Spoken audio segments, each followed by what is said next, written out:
माझे नाव स्वरूप रोहिणी विनायक दत्त आहे. मी इयत्ता 6वीत शिकतो. माझ्या शाळेचे नाव आयुष इंटरनॅशनल स्कूल आहे. मी आज तुमच्यासमोर एक नाट्य सादर करणार आहे. त्या नाट्याचं नाव आहे की मी कोण होणार. पाहुणे घरी आले की टाइमपास पण चांगला होतो, पण त्यांच्या एका प्रश्नाला मला सॉलिड राहायचं. तो प्रश्न कोणता? काय रे सोनू बाळा, तू मोठेपणी कोण होणार? उत्तर तर माझ्या मनातच असतं. मोठेपणी मी मोठं होणार. पण मी दुसरंच सांगतो, मोठेपणी मी पायलट होणार. पायलट.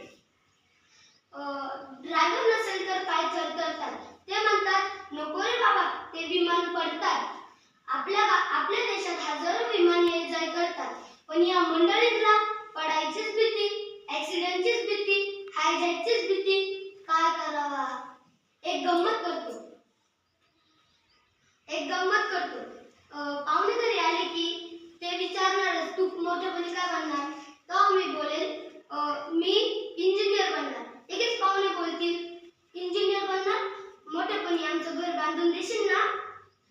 आणि जर मी बोललो मी डॉक्टर बनणार, लगेच माझे पेशंट तयार होतील. आता पण काय हो, मी ना क्रिकेटरच बनतो. पण नको, क्रिकेट माझ्या टीम मधून काढून टाकलं तर, झिरोवरच आउट झालं तर, नको बाबा नको. मंत्रीच बनतो, देशाचे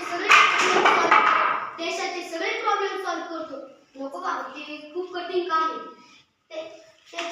त्याच्यापेक्षा आर्मीच बनतो.